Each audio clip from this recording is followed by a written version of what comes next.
क्यों ये घटना हो गई तुम्हारे रहते हुए, किस लिए तुमको रखा था। लेकिन यहाँ नहीं ऐसा हो रहा है।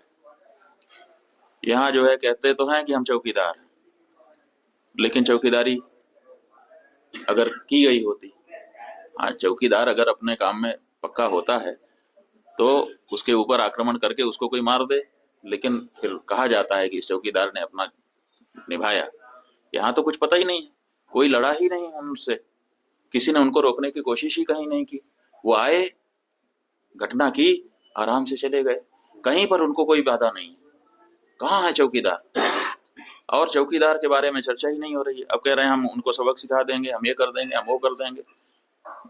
पाकिस्तान की धरती से आए थे। अरे भाई, पाकिस्तान की धरती से आए थे, इतनी जल्दी कैसे पता चल गया आपको? और अगर इतनी जल्दी आपको पता चल जाता है तो घटना के पहले क्यों नहीं पता चल गया? और दूसरी बात यह है कि अगर पाकिस्तान से आए तो पाकिस्तान के खिलाफ अच्छी तगड़ी कार्रवाई करिए। आप कह रहे हैं कि हम सिंधु नदी का जल रोक देंगे। आपके पास जल को रोकने या उसको डाइवर्ट करके अपने ही यहाँ अपने ही देश में रख लेने का कोई उपाय ही नहीं है।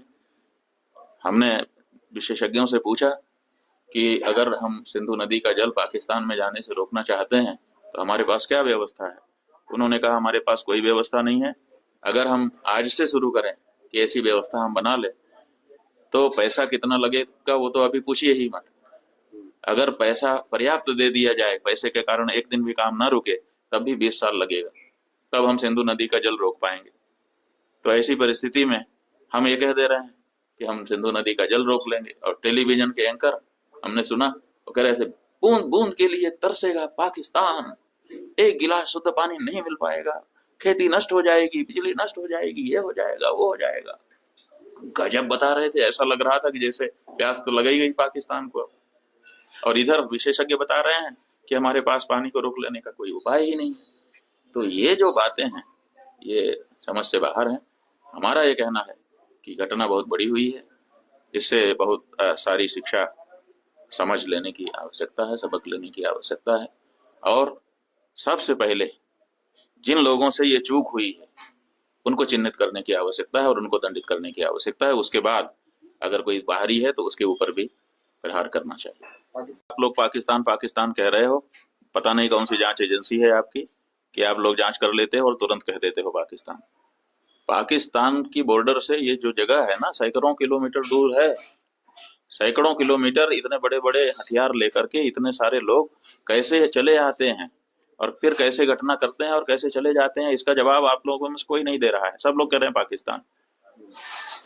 पाकिस्तान अगर ये करता तो इसका मतलब है कि वहां ना तो कोई पुलिस है, ना तो कोई होमगार्ड है, ना तो कोई मिलिट्री है, ना तो आपका कोई इंटेलिजेंस है, कुछ है ही नहीं है कि आराम से हाथ झुलाते आते हैं, आराम से घटना करते हैं, आराम से चले जाते हैं और आप देखते रहते हो कि ये पाकिस्तान से आए हैं। गजब। जब देखते रहते हो तो पता क्यों नहीं करते हो, पकड़ते क्यों नहीं हो? तो ये जो कह देना कि पाकिस्तान, हो सकता है पाकिस्तान, लेकिन अभी आपने कौन सी जांच की कि पाकिस्तान कह दे रहे हैं, हम नहीं जानते। और जब तक हम जांच करके निष्कर्ष रूप में कोई निर्णय ना हो तब तक किसी का भी नाम लेना हम उचित नहीं समझते। हम तो समझते हैं पहले अपने वाले को तो पकड़ो। किसने आंखें बंद कर रखी थी उनके आते समय, किसने आंखें बंद कर रखी थी उनके घटना करते समय, और किसने आंखें बंद कर रखी थी उनके जाते समय? क्यों नहीं देख पाया? उसके बारे में आप लोग चर्चा लेकिन नहीं करोगे, हम जानते हैं क्यों। क्योंकि यही हमारी नियति है कि जो असली दोषी है हमारे घर का, हम उसको पकड़ने की बात ही नहीं करेंगे और अपना पूरा पराक्रम हम दूसरों पर दिखाएंगे कि हम ये कर देंगे, हम वो कर देंगे, और करेंगे भी कुछ नहीं। पुलवामा में अटैक हुआ था, जितने लोग यहाँ मारे गए उससे ज्यादा मारे गए थे, और ये आम नागरिक थे, और वो प्रशिक्षित हमारे मिलिट्री मैन थे, उनके ऊपर कितना हमने पैसा लगाया था, कितना उनको प्रशिक्षण दिया था, वो मारे गए। आज तक उसके बारे में कुछ हुआ? आपने एक दिन एयर स्ट्राइक कर दी और आप बहुत बड़े वीर बन गए। आपने क्यों उसी समय सबक लेकर के उसी समय ऐसा जवाब क्यों नहीं दिया कि लंबे समय तक इस तरह की वारदात करने के बारे में वो लोग सोच करके कांप जाएं? ये तो नहीं हो सका ना आपसे। सरकार ने जो निर्णय लिए हैं गुरुदेव, वो कैसे देखते हैं? हमने बता दिया, ये सब निर्णय केवल जनता के आक्रोश को तत्काल रूप से ठंडा करने के लिए हैं। इनका कोई भी भविष्य परिणाम निकल करके आने वाला दिखाई नहीं दे रहा है। भाई, सवाल ये है कि सामान खरीदने में तो आप स्वतंत्र हो ना। किससे हमको सामान खरीदना है ये क्रेता तय करता है। विक्रेता नहीं तय करता, वो तो बेचारा दुकान खोल के बैठा रहता है। तो आप तय कर लीजिए कि आपको किससे खरीदना है, क्या दिक्कत है? हर व्यक्ति को अपना हक है कि हम किससे सामान खरीदें, आप तय कर लीजिए। और ये अगर वो कह रहे हैं तो ठीक है, इसमें कोई खराबी भी नहीं है। देखिए ये बात तो सच है कि जब जब इस तरह की घटना होती है तो उसमें इस्लाम के मानने वाले निकल करके आते हैं, मुसलमान निकल करके आते हैं। अब कहते हैं आतंकवाद का कोई धर्म नहीं होता। अरे भाई, आतंकवाद का धर्म नहीं होता तो हर आतंकी मुसलमान क्यों हो रहा है? लंबे समय से हम लोग देख रहे हैं। और दूसरी बात यह है कि कोई आतंकी मुसलमान हो जाए, मान लो कोई हिंदू गड़बड़ काम कर दे, तो कम से कम हिंदू धर्माचारी को खड़े होकर कहना पड़ेगा ना कि ये हमारा नहीं रहा अगर ऐसा काम करता है। लेकिन इतने सारे लोग अभी तक निकल करके आ गए जो इस तरह की घटना कर रहे हैं, लेकिन कभी भी मुस्लिम धर्माचार्यों ने खड़े होकर के ये नहीं कहा कि ये हमारे नहीं हो सकते क्योंकि हमारा धर्म ये नहीं सिखाता। ऐसा अभी तक किसी बड़े धर्माचार्य ने कहा? नहीं कहते हैं। वो अभी तो एक मौलवी हैं जो कुरान के आलिम माने जाते हैं, उनका वीडियो हम लोगों ने देखा। वो कह रहे हैं कि आपकी नज़र से ये घटना जो है क्रूर हो सकती है, गलत हो सकती है, इस्लाम की नज़र से तो ये बहुत बड़ा अच्छा पुण्य कार्य है क्योंकि उन्होंने काफिरों को मार दिया।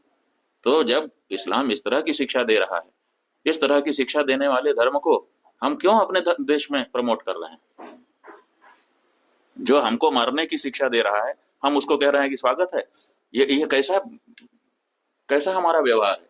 और अगर हमको मारने की जिसने शपथ ले रखी है, जिसके धर्म में ये बात कही गई है कि उसको देखो तो मार दो, उसको हम अपने देश में रहने दे रहे हैं और उसके बारे में अच्छा व्यवहार रख रहे हैं, तो उसका फल कौन भोगेगा? हम ही को भोगना पड़ेगा।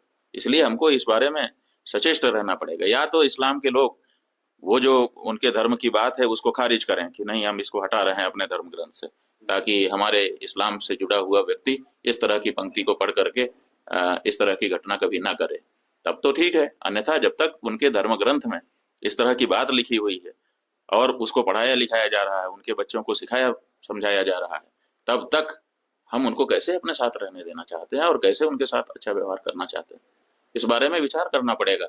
ये लंबा नहीं चल सकता है। आप ऊपर ऊपर से कहते रहो भाई भाई, वो कह रहा है मौलवी कि आप भाई भाई कहते रहिए, हमारे यहाँ इस्लाम नहीं इसकी इजाजत। इस्लाम में इस्लाम को अपनाया है जिसने, भाई भाई है, दूसरा भाई नहीं हो सकता।